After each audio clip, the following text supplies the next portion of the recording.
Amigos, bienvenidos a Radio Uruguay, bienvenidos a La Máquina de Pensar, ¿cómo están? Espero que anden bien. Arrancamos La Máquina de Pensar hoy martes. Ustedes lo saben, la semana pasada estuvimos haciendo el encuentro mensual del Todos Somos Raros en el Centro Cultural de España. Estuvimos hablando con Nicolás Alberti, con Juan Andrés Ferreira, pero ahora los invito a escuchar la hermosa voz de Lucía Ferreira. Down, down, down, beat up, down, down, down, beat up, down, down, down, beat up, down, down. ¿Y qué hago con las ganas que se me salen, que se me escapan? La ciudad se vuelve eco de algo que no quiero escuchar. No sé cómo zafarle a esta carrera quieta que me deja pata, que me cansa el alma, que me hace dormir mucho para no pensar.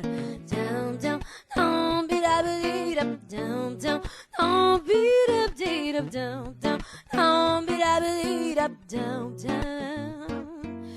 Ninguna contestarte en un solo sentir. Podés matarte dentro, elegís vivir. Y las preguntas se vuelven respuesta después de oír lo que los demás tienen para rescatarte. Yo tomo de ti, tomo de mí. Down, down, beat up, down, down, down, beat up, down, down, down, beat up, down, down, down, down, down, down.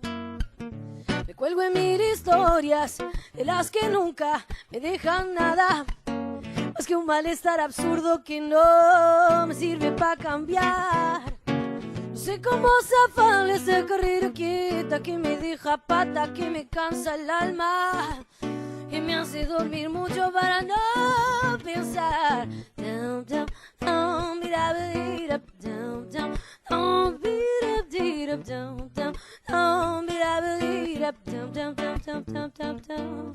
Ninguna contestarte en un solo sentir. Podés matarte adentro o elegís vivir. Y las preguntas se vuelven respuesta después de oír lo que los demás tienen para rescatarte. Yo tomo de ti, tomo de mí. Down, down, down, hey,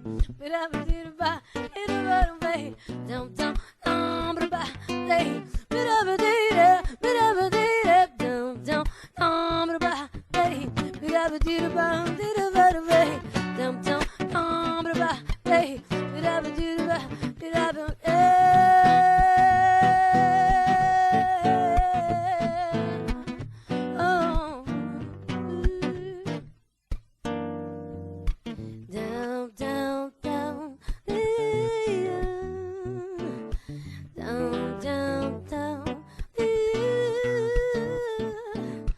y las preguntas se vuelven respuestas.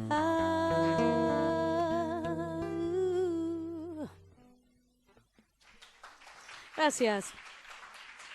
Buenas noches. Bueno, gracias Pablo por la invitación. Gracias por escucharnos. A la mayoría de ustedes. Él es Sebo Delgado, yo soy Lu Ferreira. Y bueno, vamos a compartir algunas de mis canciones. Esta canción se llama Encontrarse.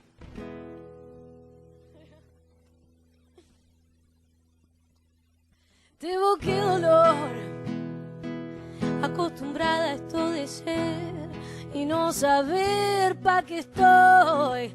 Salí del pasado, reinventate, perdite para encontrarte. Ay, qué dolor, di tantas vueltas en un mismo mambo, me perdí del amor. Salí del pasado, reinventate, perdite para encontrarte. Desaprender es aprender. Estoy haciendo fuerza para dejar de agitarme los días.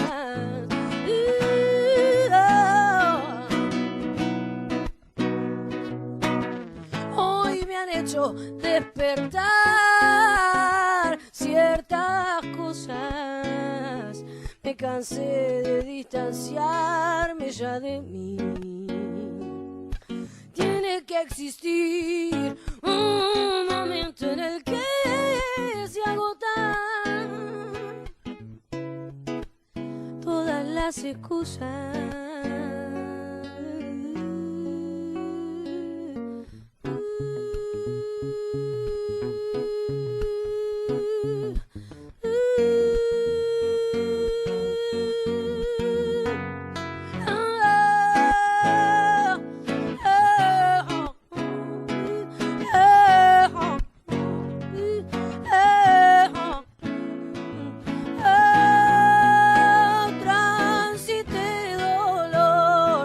Acostumbrada a esto de ser y no saber pa' qué estoy. Salí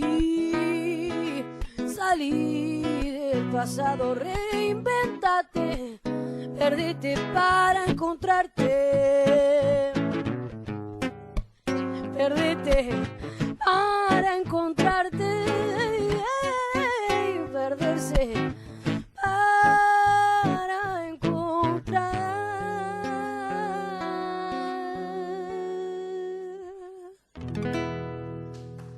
Gracias.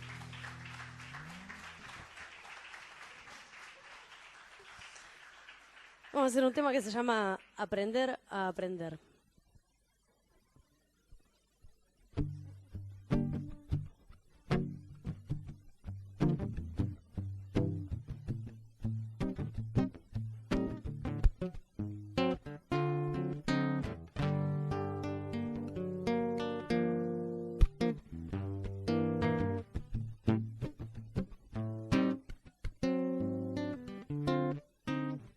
Los instantes que cambian la vida sin pedir permiso, procuro lo sublime. No importa si entendemos o no, sucede. Quisiera escribir mejor esta canción, pero el esfuerzo por hacerlo parece que lo impide. Si una semiente la vida no espera la verdad. Si me muero, si mueres, la fecha no espera.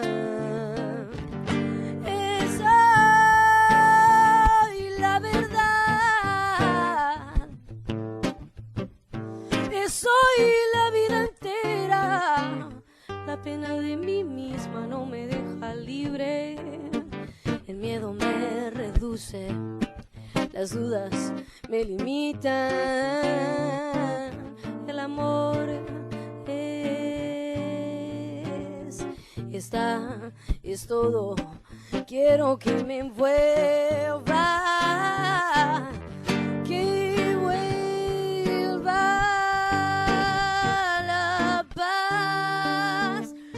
antes de nacer, que la sabiduría llegue antes que la vejez. No hay tiempo para perder el tiempo pensando cómo me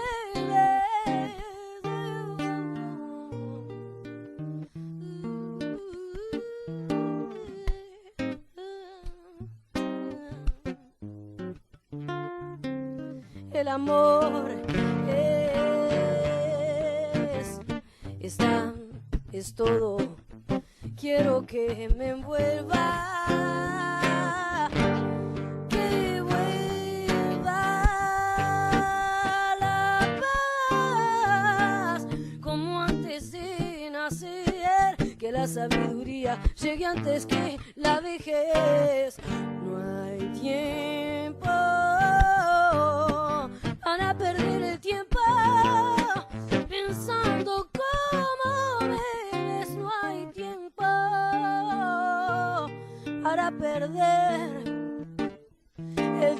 tiempo pensando cómo vive.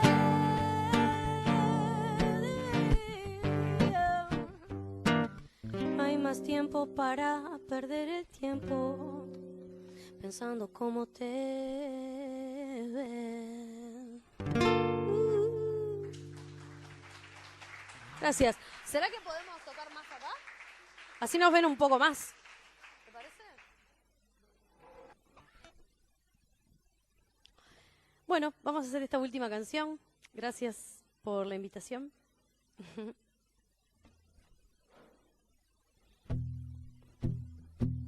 Y gracias a los que se arrimaron.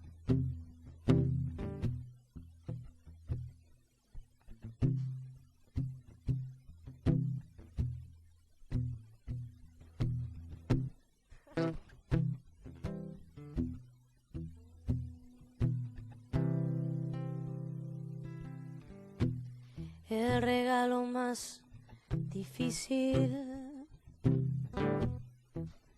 querer sin lastimarse, la bronca que no deja elevarse, los hilos que pinan, invento la inseguridad. Dame aire, que me quiero quedar. No te ates, no me ates, el amor sabe andar libre. Si estoy en tu tiempo, el amor se da. Te quiero libre, así es mejor amar, amor. Así es mejor.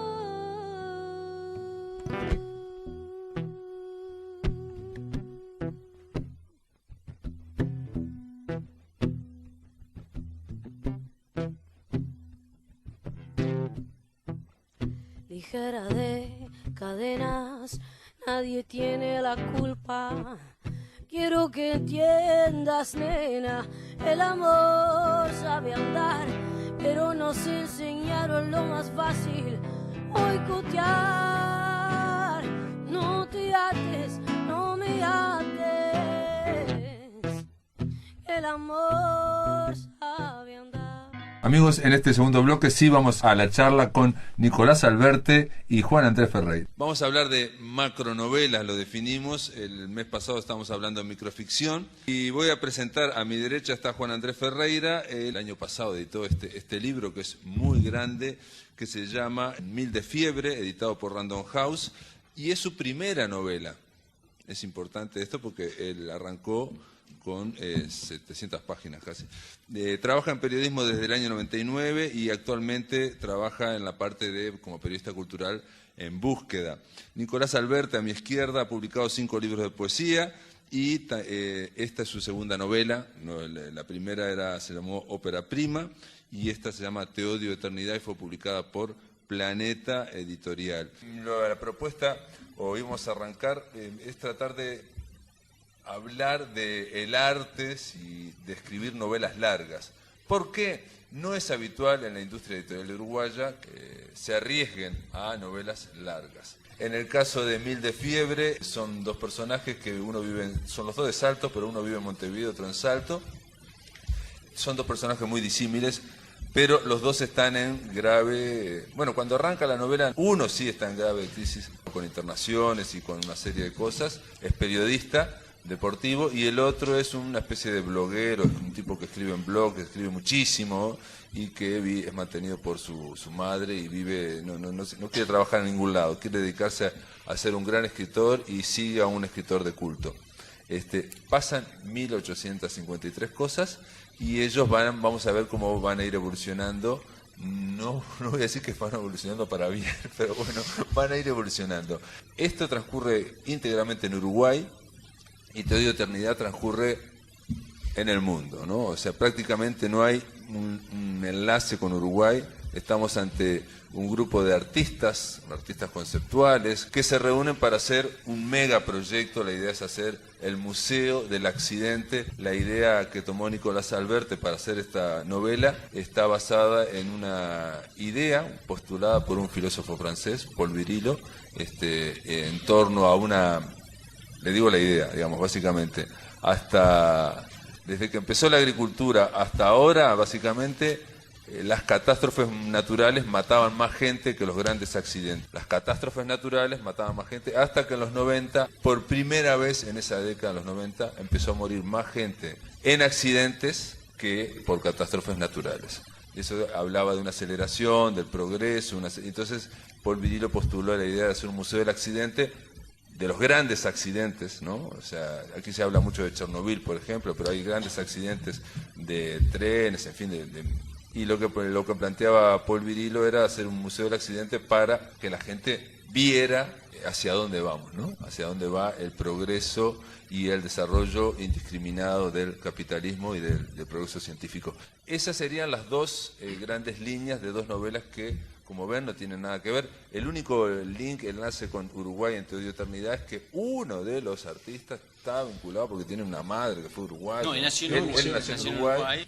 Son artistas europeos. El Museo del Accidente tiene 5 digamos, centros creativos. Uno de ellos está en Europa, en la ciudad de B, que es donde arranca la novela. Y ahí hay suecos, italianos, ingleses.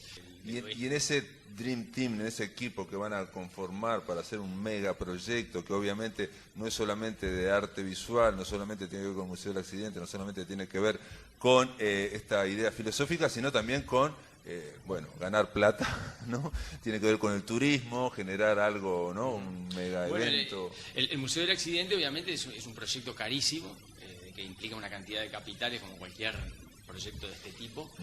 Hay que construirlo y por lo tanto los capitales, imagínate que hay 5 sedes en el mundo con artistas trabajando en esto, pero el museo físicamente va a estar en la ciudad de C, que es Qatar, digamos. Doha, sería Doha, porque justamente ahí es donde está, ahí hay un personaje que es real, así que la hija del sheikh, que es realmente una de las personas más influyentes en el mundo del arte hoy. Pero en el caso de Qatar también está el tema de que hay espacio y no hay nada para generar Qatar, este gran, digamos, precisamente museo del accidente. Una cosa y hay mucha plata. Que le dicen, y que es verdad, es así, Qatar, digamos, quiere atraer mucho turismo, como que tienen que generarse una historia a nivel de arte, ¿no? Porque no tienen un arte autóctono, entonces contratan artistas, digo, esto es así, es real, y por eso yo imaginé el Museo del Accidente en esa ciudad, en Doha. Además de que, digo, va a ser el Mundial, en fin, hay una cantidad de cosas ocurriendo en esa zona, ¿no? El Mundial de fútbol, quiero decir.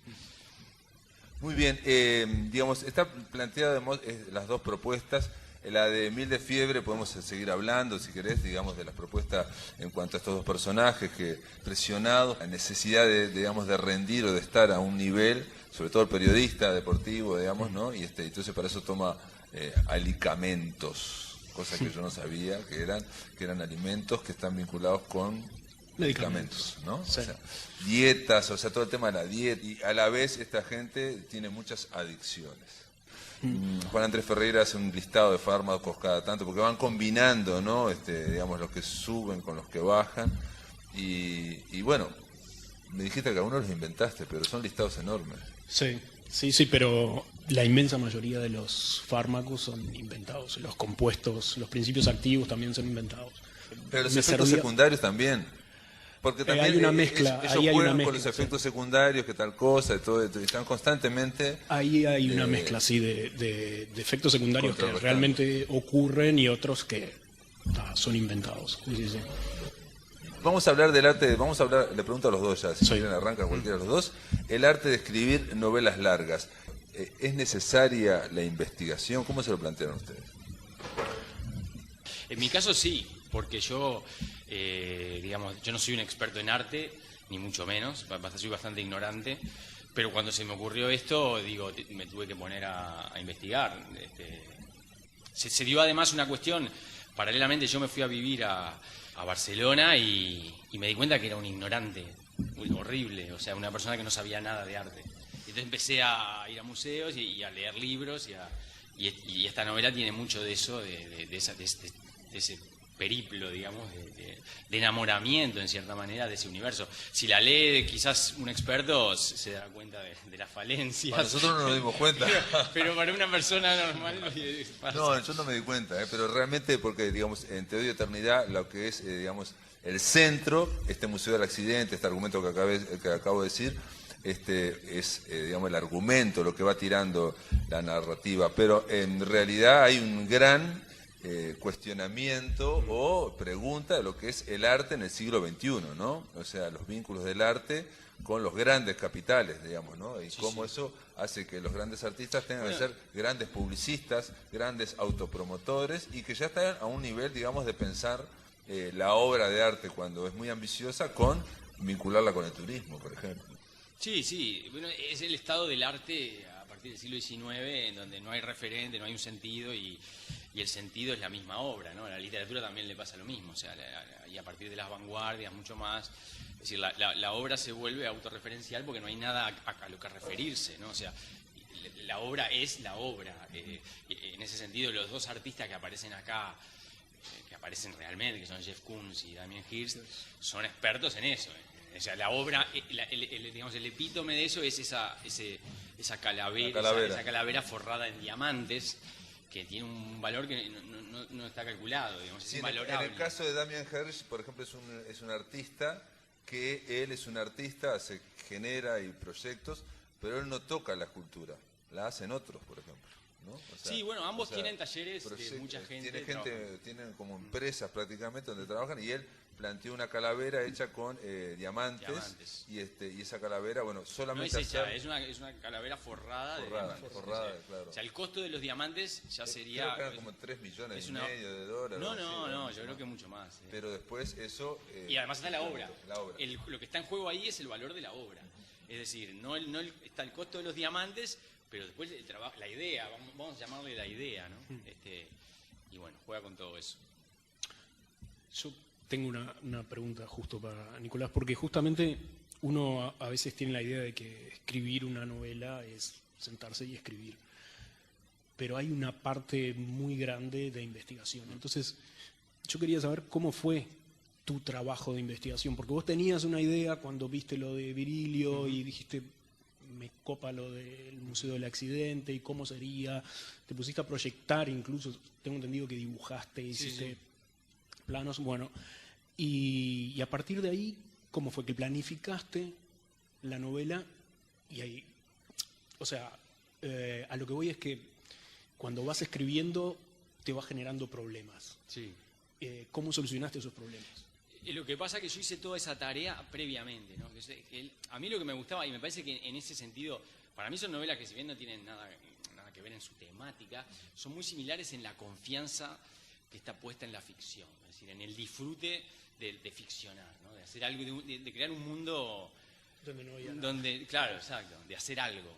Y en ese sentido, para mí era eso, ¿no? O sea, ir estructurando, primero, y cambié muchas veces, porque pensaba, ¿cómo es el Museo del Accidente? ¿Dónde está? ¿Qué es lo que se va a exponer ahí, no? O sea, ¿cómo van a ser esas obras que se exponen? Yo tenía que crear esas obras también. ¿Quiénes las van a crear? Y yo me decidí por un tema de filiación laboral, finalmente, y por reconocimiento, porque yo trabajo en publicidad, en una estructura de estilo agencia publicitaria, más o menos, con equipos creativos que trabajan duplas, que trabajan en conjunto, que es un poco el esquema de la publicidad. Perdón, pero entonces en el arte conceptual así mega, no se funciona así, porque yo hasta eso te creo. No, yo pensé que se funciona así. A ver, por ejemplo, Jeff Koons, yo sé que tiene en Nueva York un estudio con 70, 80 personas laburando. O sea, esos globos que él manda por todo el mundo, pero no sé si se funciona de esa manera. La verdad que, aparte de que esta estructura fue creada específicamente para el museo por esos tipos que crearon la idea del museo.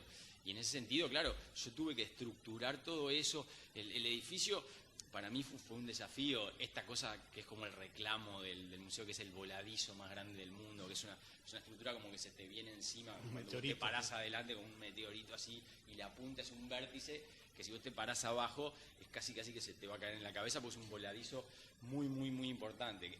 El voladizo más grande del mundo. Y entonces, para llegar a eso yo tuve que justamente investigar. Me acuerdo que me compré un libro sobre arquitectura de museos.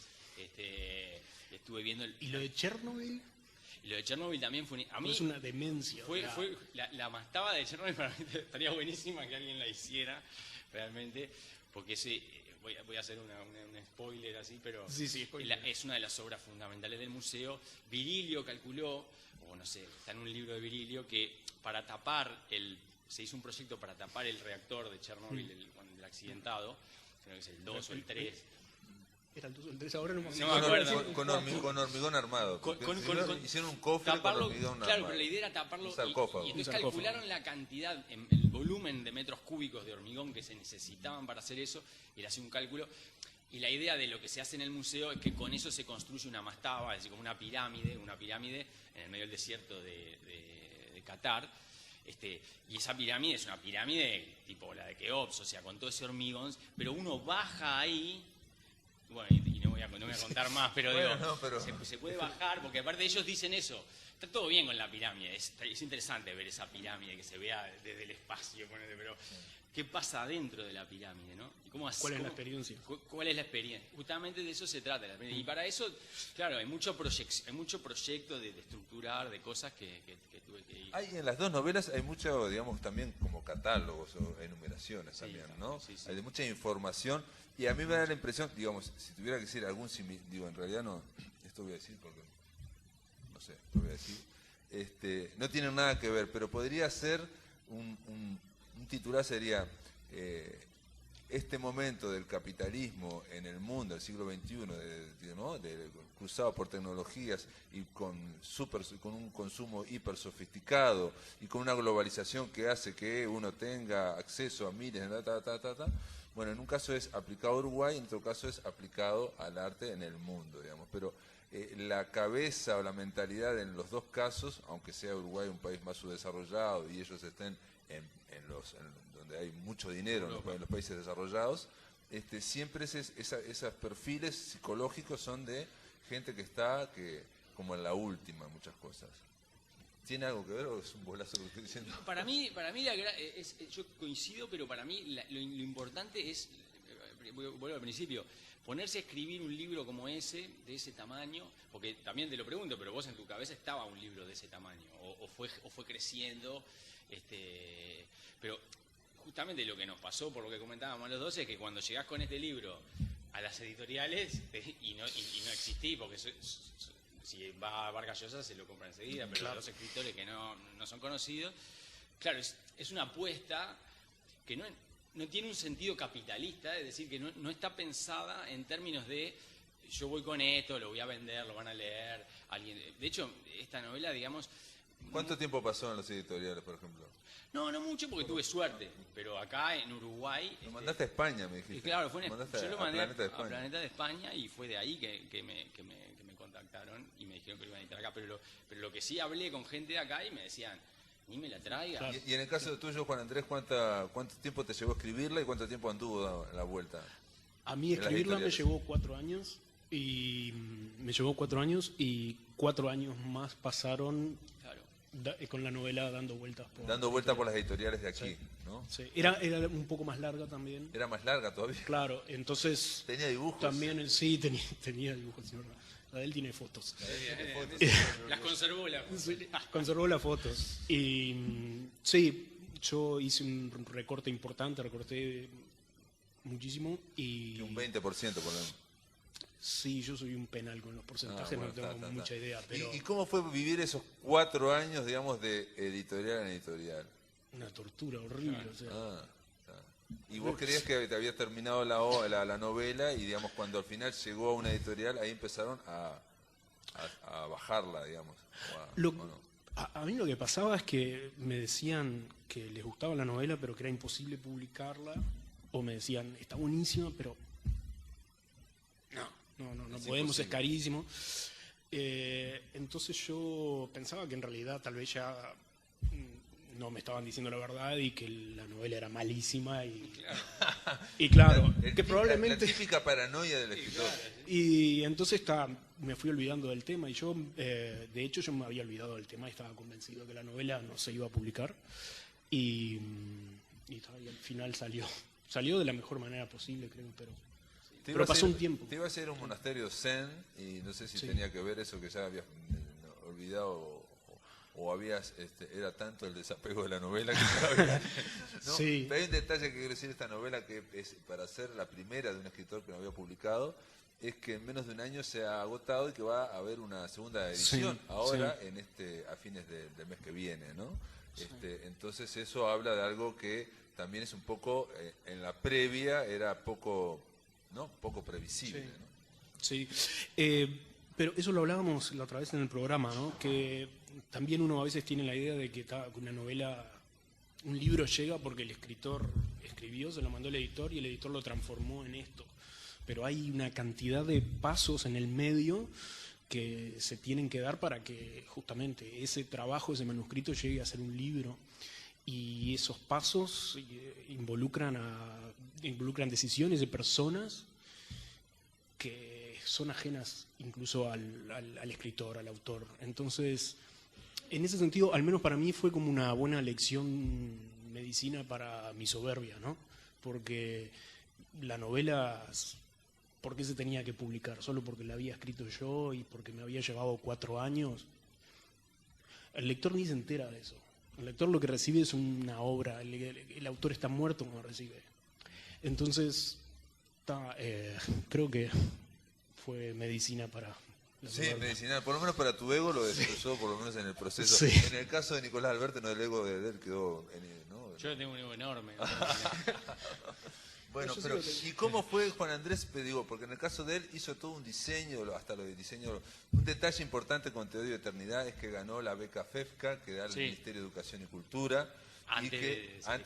Con el proyecto de esta novela, digamos, obviamente en capítulos proyectada, lo que involucró, entre otras cosas, que cuando lo ganó, 200.000 pesos le pagaron, digamos. Entonces, para el año, y la idea es, digamos, que eso financie de alguna forma la creación de la novela o la escritura. En el caso tuyo, por esa presentación a las becas FEFCA, ¿no?, del Ministerio, y porque vos ya habías hecho el trabajo anterior, implicaba que ya presentaste como un esquema de todos los capítulos, Sí. incluso con dibujos del El Museo del dibujo, sí, Accidente. sí, en fin, sí.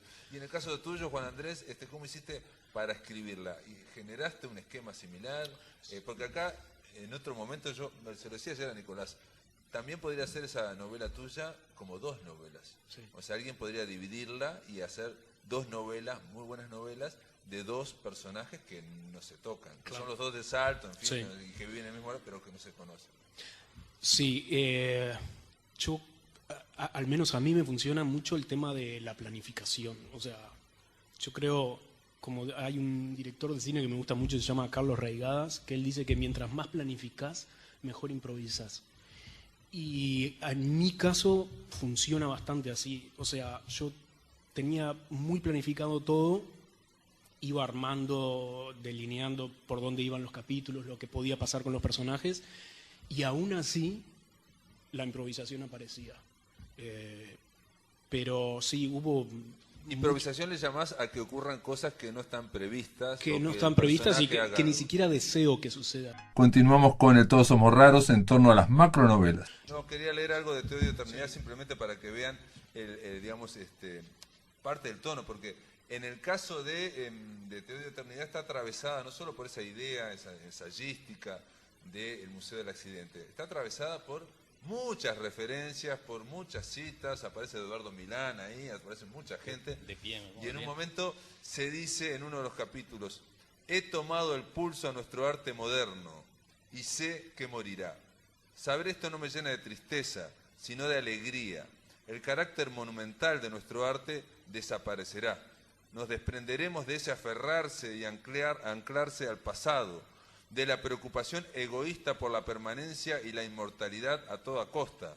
Dejaremos que el pasado sea pasado, el futuro, futuro, y viviremos solo en el hoy, en el aquí y ahora, y crearemos para él, ¿no? Esto es creo que de Wagner, ¿no? Esto lo dice Wagner, ¿no? Nada, o sea, si hay alguien que talló su nombre en mármol, Pero como fue que fue el Wagner. último que Es hizo una carta, cosa, sí, sí. Es una carta de Wagner, pero lo que hace, da el pulso, porque en este momento es cuando van al museo, por primera vez, este personaje, de lo que es el fin de la eternidad en el arte, ¿no? Esa cosa de que los artistas se dan cuenta que o sea, dejan de crear con ese fin de lo eterno, ¿no? Como si hubiera algo que permanece en el tiempo. Sí, para los próximos 200 años. Y sin embargo es una ilusión porque, claro, nosotros podemos ver una pintura qué sé yo, de Da Vinci o de Botticelli y decir, pero es evidente que lo que nosotros percibimos de esa pintura no tiene absolutamente nada que ver Bueno, con lo pero que percibía. llega hasta nosotros. Y Wagner en la música se planteó, fue quizás el último Claro. que se planteó. Total, por eso digo, hacer justo Wagner el dice- último eslabón de una cadena, decir, bueno, voy a hacer la gran sinfonía, Sí, sí. la gran música, no sé qué, y a partir de ahí ya... Sí, sí, sí. Y eso es una cita que dice un personaje que vive haciendo citas. Sí, además, es un ¿no? crack. Sí. O sea, es un tipo que tiene una memoria cuya característica es que memoriza, tiene una memoria.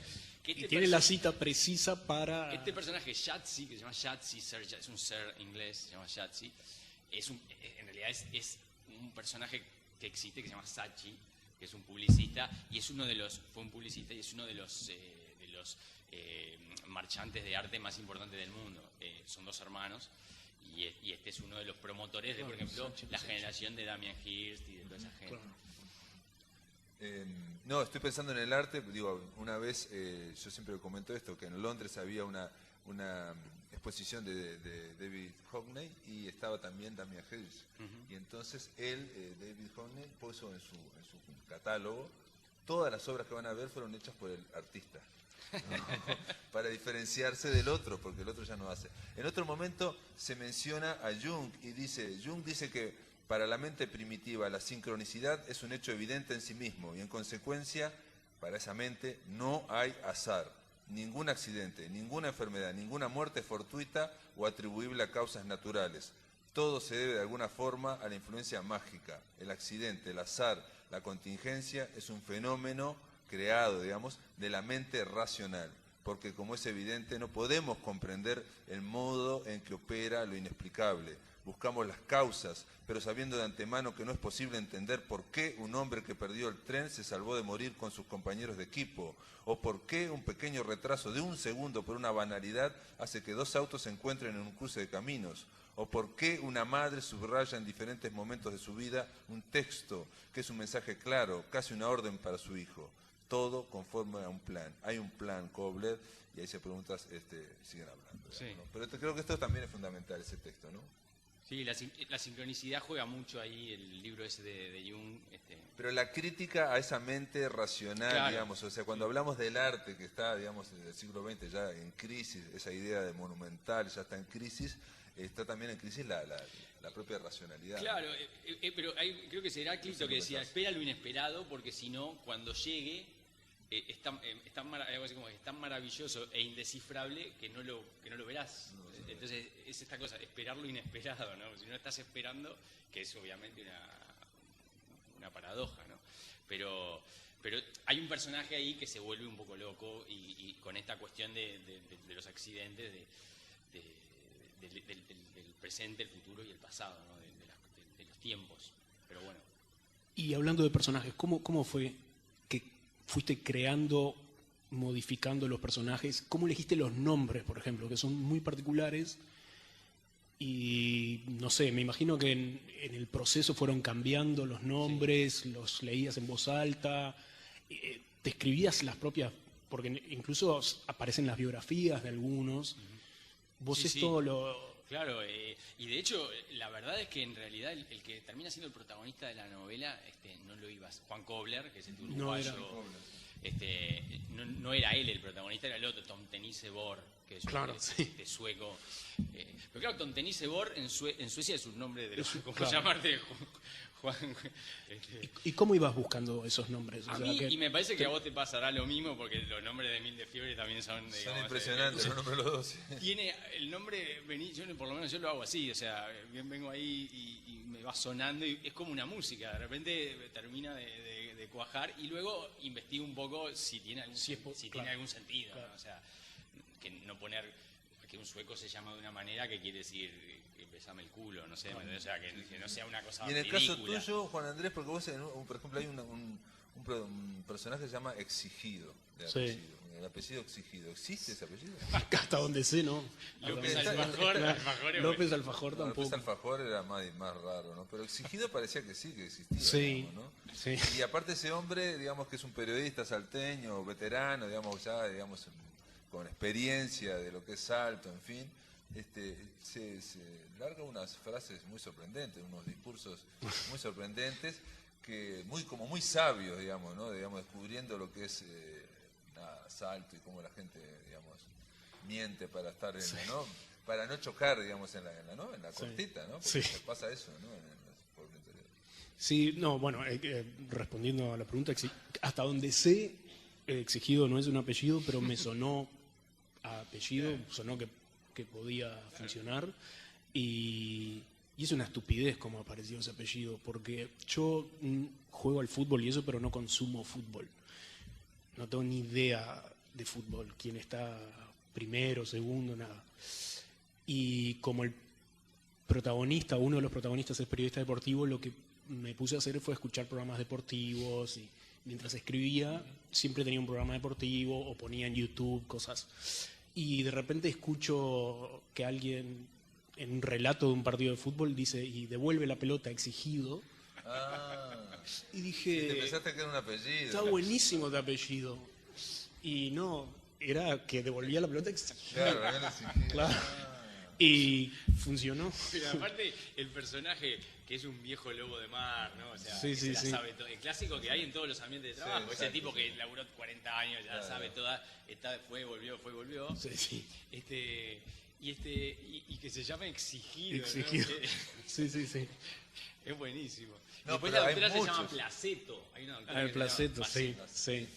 sí. Tampoco existe ese apellido, creo. No, en pero Uruguay. Bruno Bueno, sí, Luis Bruno sí. Luis está Bruno, sí, Giordano sí. Bruno. Sí. En un momento acá, lo abría al azar, pero lo había marcado por algo, y tiene que ver con justo lo que leí, digamos, en la otra novela. Alguien dice, desvía la mirada unos segundos hacia el contenido de la taza antes de volver la vista hacia Luis. Y vos, continúa, ¿devoto de alguna religión? Soy ateo, responde Luis. No creo que por mucho tiempo bebe un trago. El ateísmo es transitorio. Y este es Exigido, ¿no? Ese es Exigido, sí, sí. Exigido, ¿no? Sí. Se llama Exigido. Sí. Exigido es un sabio. Es un sabio. Pero después viene alguien para decir que es un chanta el padre, ¿no? El padre. Claro, porque las personas son... Hay una cosa que yo intenté, o al menos traté, lo tuve siempre presente, que era hacer esto, hacer un vaso, para que después venga el lector y ponga lo que quiera ahí. Sea agua, licor, café. Entonces, con los personajes y con las cosas que le suceden, traté de que fueran presentadas de ese modo, que el lector sea el que decida si Exigido es un chanta, o si es un sabio, o si es un poco chanta y un poco sabio. Claro. Y lo mismo con Werner, si es un genio o es un pelmazo que no tiene ni idea, o un genio que está Pero en el su caso nube de pedos. En el caso de Werner, yo creo que al final... Werner es el protagonista. Werner es el protagonista. Sí, son los dos. Yo cuando leo el inicio de la gran novela salteña, Encontrás algo ahí. Claro. es que el blog a mí me pareció, mi sensación era que era un pelmazo. Pero cuando leo el final y leo ese primeras páginas de la gran novela salteña, ahí digo, no, este tipo, o sea, si viene un tipo y me trae este libro, es un crack. Entonces, Claro. ahí recuperé la fe y digo, este tipo es un genio. Que incomprendido, todo lo que quieras, pero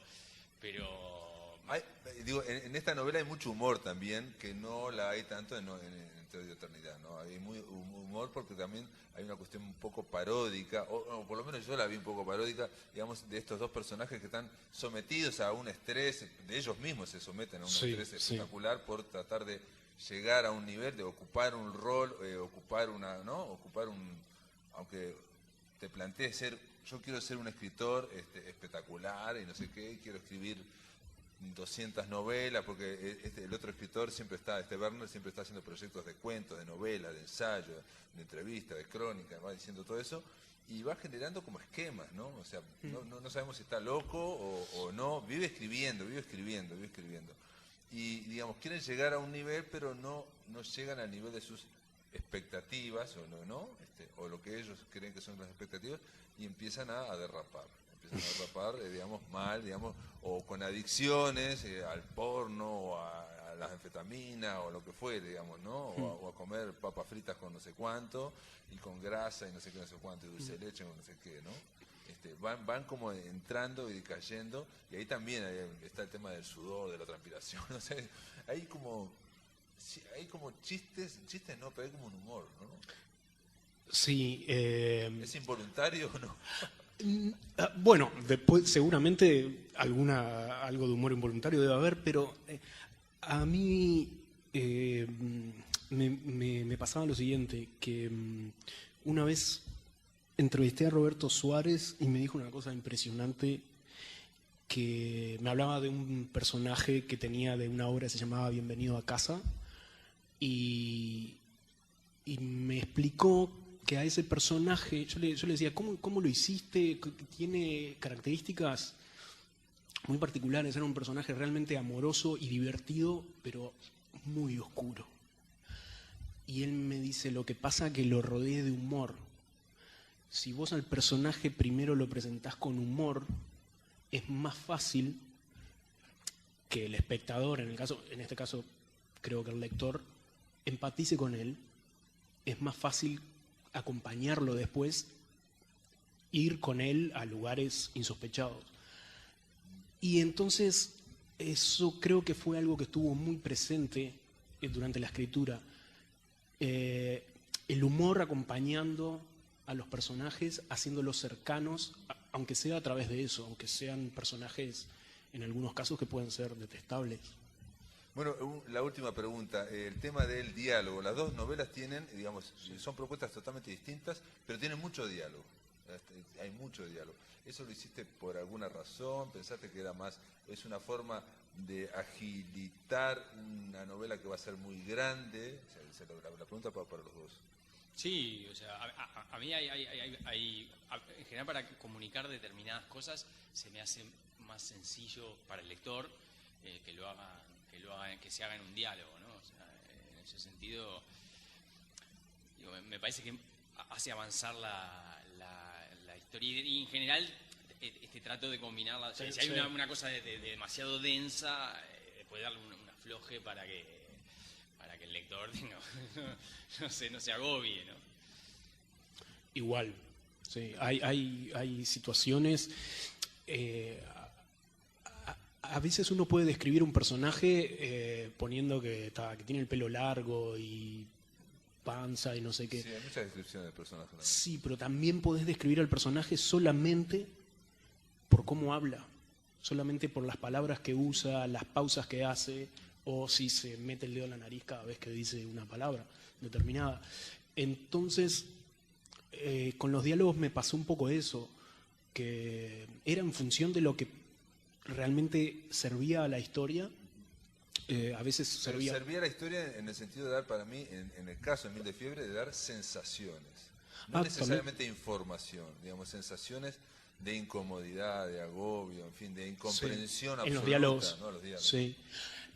De hecho, hay algunos temas que se definen en realidad por la forma de hablar de los personajes. O sea, hay un capítulo que, claro, para el momento que llega en la novela, uno lo puede identificar, que es solo diálogo, y uno puede identificar quiénes son, porque ya venían los personajes presentándose con esa forma de hablar.